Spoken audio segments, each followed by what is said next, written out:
नमस्कार। मैं प्रतिभा खेड़े आपका स्वागत करती हूँ अपने YouTube चैनल नॉलेज रैन में, जहां हम एट ग्रेड अभ्यास पुस्तिका गणित विषय कक्षा 7 के हल देख रहे हैं। आज हम अध्याय 5 रेखा एवं कोण के हल देखेंगे। तो यहाँ देखिए, चित्र में एक रेखाखंड दिया हुआ है।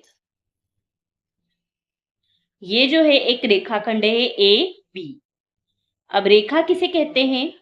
जिसे दोनों तरफ अनंत तक बढ़ाया जा सकता है, वो रेखा होती है।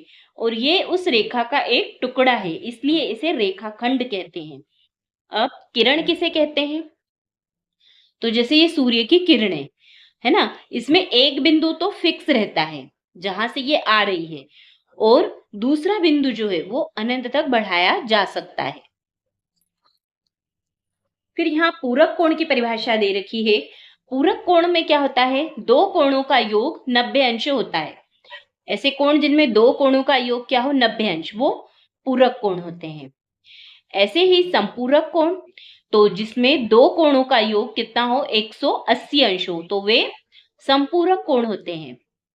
अब यहाँ लिखा है तिर्यक छेदी रेखा द्वारा निर्मित कोण।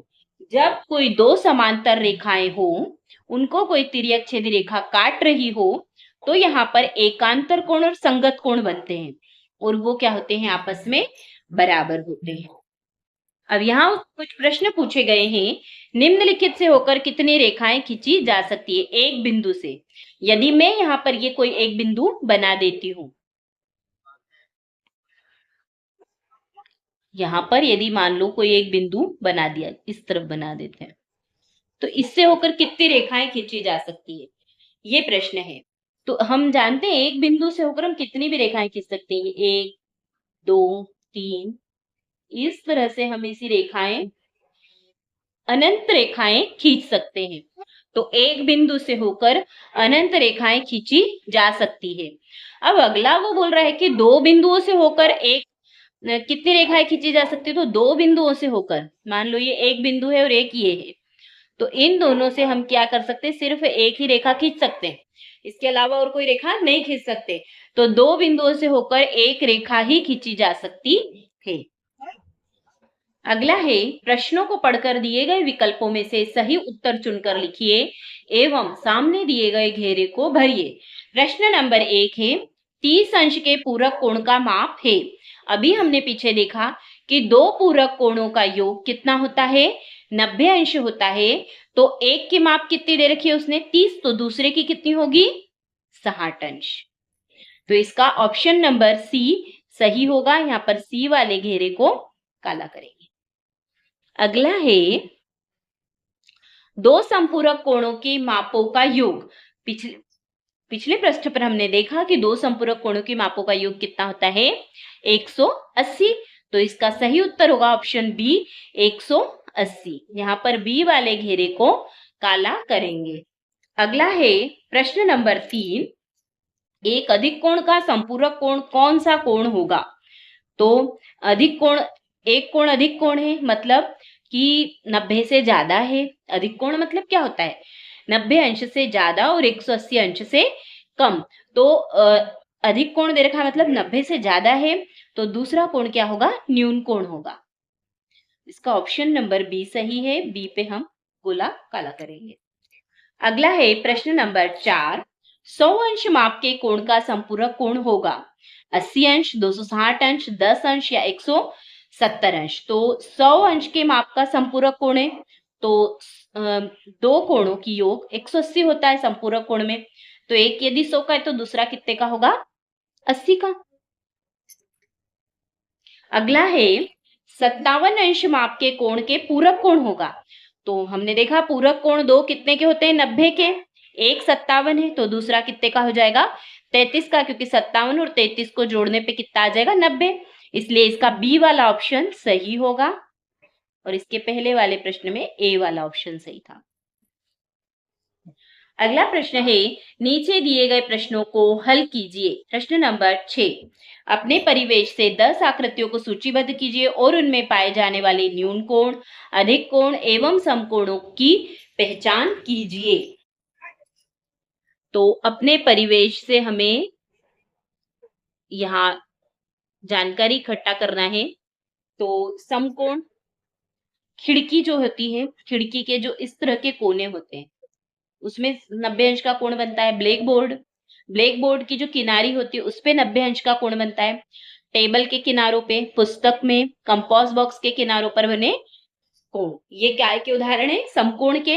न्यून कोण का पूछ रहा है तो न्यून कोण जब कैंची चलाते हैं तब न्यून कोण, चिमटे में, प्लकर में, सरोते आदि में न्यून कोण बनता है। अधिक कोण का में बनता है छत के पंखे की पंखुड़ियों में, घड़ी में जब 11:25 हो तब कांटों के बीच में अधिक कोण बनता है। प्रश्न नंबर 7 है, यदि L समांतर है M तो X का मान ज्ञात कीजिए। दो समांतर रेखाएं एक तिर्यक छेदी रेखा काट रही है, L और M समांतर है ना, तो वो पूछ रहा है कि ये 110 दे रखा है, तो X का मान कितना होगा? ये दोनों कैसे कोण है? X का मान मतलब ये वाले कोण का मान पूछ रहा है वो। पर यहाँ यदि ये 110 का है तो ये वाला भी क्या होगा? संगत कोण है, तो ये भी 110 का होगा। संगत कोण बराबर होते हैं। अब जब ये 110 का है तो ये दोनों संपूरक कोण है, तो x धन 110 बराबर 180 आ जाएगा। तो x बराबर आ जाएगा 180 में से 110 को घटाएंगे तो x बराबर कितना आ जाएगा? 70 आ जाएगा। प्रश्न नंबर 8, यदि एक रेखा तीन समांतर रेखाओं की तिर्यक छेदी रेखा है तो बताइए कितने प्रतिच्छेद बिंदु हैं? तो अब यहाँ पर देख लें, ये एक रेखा है, ये दो, 1, 2 और 3 समांतर रेखाएं, तो कितने बिंदुओं पर प्रतिच्छेद कर रही है? 1, 2 और 3। तो प्रतिच्छेद बिंदु कितने होंगे? 3 होंगे। प्रतिच्छेद बिंदु मतलब जिस बिंदु पर ये रेखाएं काटती है एक दूसरे को। प्रश्न नंबर 9 है, यदि एक कोण दूसरे कोण का दुगना है और ये दोनों पूरक है तो दोनों कोणों की माप क्या होगी? माना कि एक कोण x है तो दूसरा कोण 2x होगा। पूरक कोण की मापों का योग कितना होता है? 90 अंश होता है। हमने पढ़ा अभी पिछले प्रश्नों में कि पूरक कोण की मापों का योग कितना होता है? 90 अंश होता है। तो एक यदि x है तो दूसरा 2x है, तो दोनों को जोड़ने पे कितना आ जाएगा? 90 आ जाएगा, क्योंकि पूरक कोण दे रखा है। अब x और 2x कितना हो जाएगा? 3x बराबर 90, तो x बराबर आ जाएगा 90/3, मतलब x बराबर कितना आ जाएगा? 30। और दूसरा कोण कितना है? ये पहला कोण आ गया, ये क्या आ गया? पहला कोण आ गया हमारे पास। तो और दूसरा कोण उसने बोला है इससे दुगना, मतलब 30 दूनी 60, कितना आ जाएगा दूसरा वाला? 60 अंश का।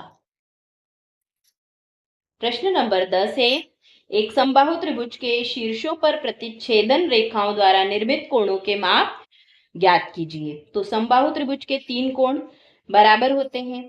कोण ए बराबर कोण बी बराबर कोण सी, तीनों काय के बराबर होते हैं? x के। हम जानते हैं कि त्रिभुज के तीनों कोणों का योग कितना होता है? 180 अंश। कोण ए धन कोण बी धन कोण सी बराबर 180 अंश। ए की जगह x रखेंगे, बी की जगह x और सी की जगह भी x रखेंगे, तो ये 3x हो जाएगा। तो x का मान कितना आ जाएगा? 60। मतलब जब समबाहु त्रिभुज है तो उसके तीनों कोण बराबर होते हैं और इन तीनों कोणों की माप कितनी होती है? 60, 60, 60 अंश। अब देखें प्रश्न नंबर 11, दो संपूरक कोणों में बड़े कोण का माप छोटे कोण से 40 अधिक है, कोण का माप ज्ञात कीजिए। माना कि छोटा कोण x अंश का है तो बड़ा कोण x धन 40 दे रखा है उसने कि छोटे कोण से बड़ा कोण 40 अधिक है, तो x और ये x धन x हो जाएगा। संपूर्ण कोणों का योग कितना होता है? संपूरक कोणों का योग 180 होता है। तो 2x बराबर 140, तो x बराबर कितना आ जाएगा? 100, हाँ ये 180 होता है, तो x धन 40 बराबर 180, 2x बराबर 180 ऋण 40, तो 2x बराबर 140 और x बराबर 140/2 बराबर 70 आ जाएगा। छोटा कोण 70 का है तो बड़ा कोण इससे 40 अधिक है, तो कितने का हो जाएगा? 110 का। प्रश्न नंबर 12, यदि है L समांतर M और L तिर्यक छेदी रेखा है, जो रेखा L और M को बिंदु P और Q पर प्रतिच्छेद करती है, तो A धन 2B का मान ज्ञात कीजिए। ये दो रेखाएं हैं L और M, दोनों समांतर रेखाएं हैं, एक तिर्यक छेदी रेखा इनको काट रही है। तो यहाँ पर हमें बताना है a धन 2b का मान। a ये है और b ये है, तो a कितने का हो जाएगा और b कितने का होगा। सबसे पहले तो ये जो c लिखा है हमने, ये कितने का हो जाएगा 110 का, संगत कोण से c बराबर 110 का आ जाएगा। तो b बराबर क्या आ जाएगा, इन दोनों को जोड़ने पे 180 आएगा।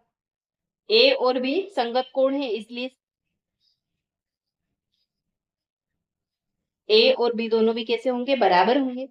अब c धन b बराबर 180, तो b बराबर कितना आ जाएगा 180 ऋण 110 मतलब 70 अंश का। a और b दोनों कितने के आ गए, 70 अंश के, क्योंकि a और b दोनों बराबर है। b का मान 70 है तो a का मान भी 70 होगा। अब a धन 2b का मान निकालना है हमको, तो 70 धन 2 गुणित 70, तो ये आ जाएगा 70 धन 140 बराबर 210। इसका उत्तर आएगा 210। प्रश्न नंबर 13 है, ये एक चित्र दे रखा है हमको। यहाँ पर ये 65 अंश 70 अंश और ये कोण की माप ज्ञात करनी है, a की भी माप ज्ञात करनी है और b की भी माप ज्ञात करनी है। तो यहाँ देखिए आकृति में PQ और RS समांतर हैं। ये PQ है और ये RX है, ये दोनों रेखाएं कैसी हैं, समांतर।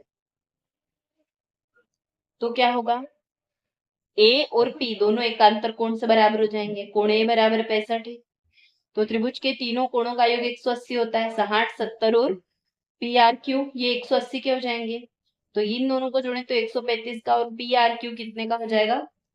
यहां से देखें तो PRQ हमारे पास निकल गया 45 अंश का, मतलब ये वाला कोण ये कितने का निकल गया, 45 अंश का। तो कोण A धन कोण B धन कोण PRQ ये कितने के होंगे, 180 के। इन तीनों को हम जोड़े तो हमको B का मान मिल जाएगा। B का मान कितना मिल जाएगा, 70 मिल जाएगा।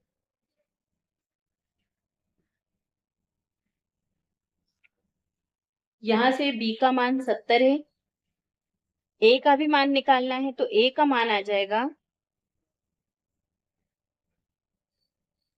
A धन B धन C बराबर 180।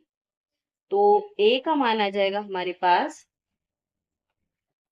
तो यहां से A का मान आ जाएगा 65 अंश।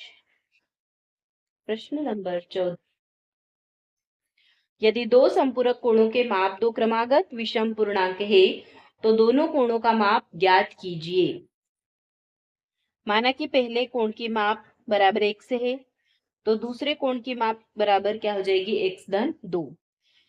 x धन 2 बराबर 180, तो 2x धन 2 बराबर 180 और 2x बराबर 180 ऋण 2, तो 2x बराबर आ जाएगा 178 और x बराबर आ जाएगा 89। तो एक कोण 89 का है, तो दूसरा कोण कितने का होगा, 91 का होगा, क्योंकि संपूरक कोण है। तो इन दोनों को जोड़ने पे 180 आ जाएगा। अगला प्रश्न देखिए, प्रश्न नंबर 15, दो कोण मिलकर एक ऋजु कोण बनाते हैं। यदि एक कोण दूसरे का 1/3 हो तो दोनों कोण ज्ञात कर कोण बनाए और प्रदर्शित करें। माना कि दूसरा कोण x है, पहला कोण x/3 है, तो प्रश्नानुसार इन दोनों को जोड़ने पे कितना आ रहा है, 180 आ रहा है। इनका हमने लघुत्तम लेके हल किया तो 3x धन x/3 बराबर 180। अब 4x बराबर आ गया 180 गुणित 3, तो x बराबर यहाँ से कितना आ जाएगा, 135 अंश, और x बराबर 135 है पहला कोण, तो दूसरा कोण कितने का हो जाएगा, इसका 1/3 मतलब 45 अंश का। धन्यवाद, आज के लिए इतना ही। अगले वीडियो में हम अध्याय 6 त्रिभुज और उसके गुण के हल देखेंगे। अगर आपको मेरे वीडियोस पसंद आ रहे हैं तो कृपया इन्हें लाइक करिए, शेयर करिए और चैनल को सब्सक्राइब करिए।